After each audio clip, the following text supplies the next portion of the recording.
मुझे खबर मिला है कि जो हमारा पुराना राजभवन था, जो 1949 में राजमाता कंचन प्रभा देवी ने टर्म्स एंड कंडीशन में फ्री में ये गवर्नमेंट ऑफ इंडिया को दिया था, राजभवन को मैं वहां में राज्यपाल को रखने के लिए एक अग्रीमेंट हुआ। उसके बाद जब आईपीएफटी और बीजेपी का गवर्नमेंट आया तो बात चला कि वहां में एक महाराजा के नाम में एक पब्लिक लाइब्रेरी होना चाहिए, जहां में हमारा त्रिपुरा का, हमारा तिपरासा का कल्चर, कस्टम, हमारा इतिहास को दिखाया जाएगा। लेकिन अब मुझे खबर मिल रहा है कि वहां में ये जो पुराना राजभवन है, वहां में बिना किसी से कंसल्ट करके, बिना हमारा सेंटिमेंट, सिर्फ मेरा फैमिली का नहीं, हमारे लोगों का, हमारा स्टेट का कल्चर का सेंटिमेंट को कंसल्ट करके वहां में एक 5 स्टार होटल बनाया जाए।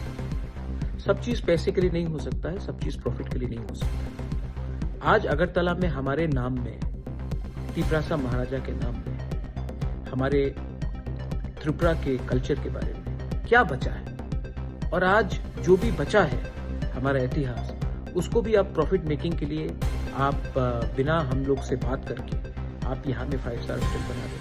आई कंप्लीटली अपोज इट, और मैं गवर्नमेंट को बोल रहा हूँ कि please rethink on this decision, क्योंकि वरना हमें रास्ते में निकलना पड़ेगा और हमें अपोज करना पड़ेगा। मैं स्टेट के खिलाफ नहीं हूं, मैं चाहता हूं कि स्टेट में टूरिज्म डेवलप हो, उन्नति आए। आप कहीं और में बनाइए, जगह मैं दे देता हूं, लेकिन हिस्टोरिकल प्लेसेस में, वहां में बिना हमारे लोगों से कंसल्ट करके ये सब करना, ये हमेशा हो रहा है। ये पहले भी हुआ, हमारे ऐतिहासिक जगह का नाम को बदल दिया गया, उनके स्टेटस को बदल दिया गया। आप ये कब तक करोगे? ये गलत बात है, एंड इसको मैं एकदम एक्सेप्ट करने वाला नहीं हूं।